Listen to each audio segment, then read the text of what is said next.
What's up, dude? Hello everybody, welcome back to my YouTube channel. If you hear some outside noises, it is because I have my window open.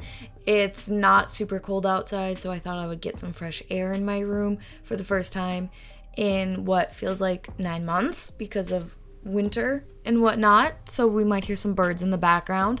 Today I'm trying something a little bit different. As I've been saying lately, you guys know, I'm trying to do some different things with my account, post different true crime type videos. Yesterday I did a video on one of the strangest things that someone has been murdered with, which was a bowling ball. So today, kind of along those same lines, we are going to be talking about people being killed with pens, which sounds really crazy, and they are crazy. However, these cases are from 2007 and then like 1988, so they are older cases. There's not as many visuals to go with them and not as much information, but we are going to be talking about two cases today, Rebecca Love and Alan Foster. So with that being said, let's jump into our first case. Rebecca Love was a 26-year-old marine biology student at Hull University in England. She was originally from Bath-on-Dearne, South Yorkshire, which I know I said that incorrectly, so I'm very sorry about that. She only moved an hour and 19 minutes away from her home in Yorkshire for school, or about like 56.2 miles, so not crazy far. She was a little bit older than the other students that were in the same course as her. She was, like I said, 26 years old. Everybody else was in their early 20s. She considered herself to be a little bit of a loner, but she did make friends at school and enjoyed just general campus life with them. Jason Webster, 21 years old, also a student at Hull University. He was a first-year history student, and he reportedly went out to a Hull club to party and have drinks with his friends on May 3rd of 2007. He then went to see Rebecca and possibly thought that the two would hook up on that night. They had gone on dates, but the relationship wasn't really thought of to be very serious. On May 4th, Rebecca was found dead in her room at the Lawns Halls of Residence in Cottingham, near Hull. She was found by some campus officials.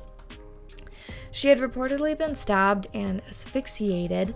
The 90 stab wounds that she suffered were inflicted by a pen around her head, face, as well as her neck. While Jason was interviewed, he did confirm that he had gone to see Rebecca on May 3rd, but he claimed that he left her safe and well when he left her room. Detective Chief Inspector Tony Garton said Rebecca did not want anything to affect her studies. They were more important to her than having a relationship with Jason. He added that he is a very dangerous young man who has not only taken a promising young life, but he has thrown his own life away too. Detectives were struggling to establish a motive for the attack on Rebecca, but they believe that Jason went out for drinks, visited Rebecca to try to sleep with her, and then when she denied him, they got into an argument that ended with him stabbing and choking her to death. Jason originally pled not guilty to her murder, but a week before he was set to go on trial, he did plead guilty to his charges at a brief hearing, and I believe he got life in prison, but I'm genuinely not 1,000,000% sure. Like I said, finding information and sources for these cases was more difficult because this one happened in 2007, and I did find one other article on it, but it had very conflicting information compared to the other two sources that I had found. So these two sources that I used, their information lined up, but then this other one didn't. So that's why I went with the two that had consistent information. So the next one that we are moving on to is Alan Foster. This is sort of a different type of murder. Again, though, it does use a pen. Alan Foster, 37 years old, was an accused murderer who was being held at the Psychiatric Institute in 1988.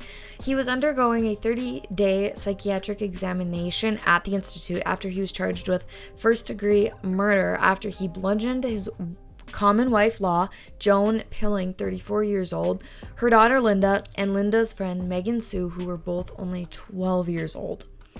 Alan put the sharp end of a pen against his bare chest, and then with the other end propped against a door, he leaned forward and forced the pen between his ribs and into his heart on December 27th.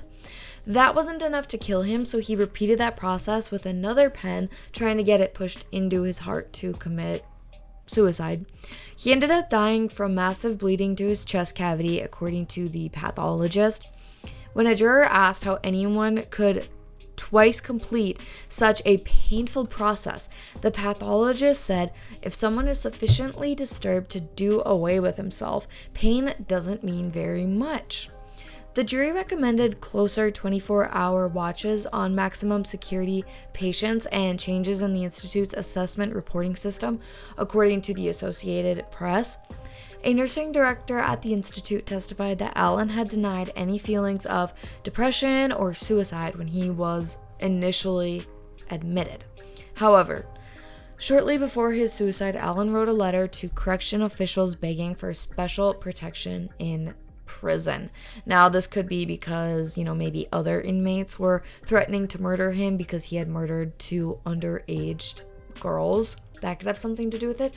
Or it really could have to do with him wanting to off himself.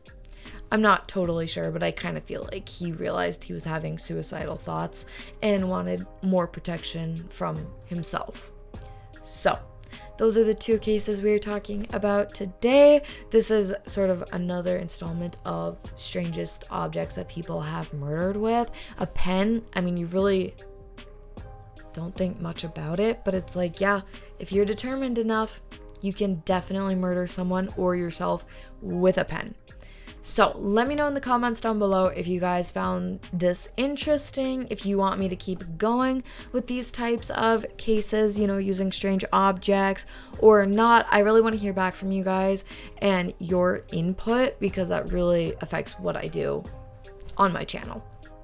So that being said, thank you guys so much for watching, and please make sure to give it a thumbs up and subscribe to my channel if you want. If not, thanks for hanging out with me, and for those of you that will be back tomorrow, I'll have another True Crime Courier case up and ready for you. So I will see you then. Bye guys!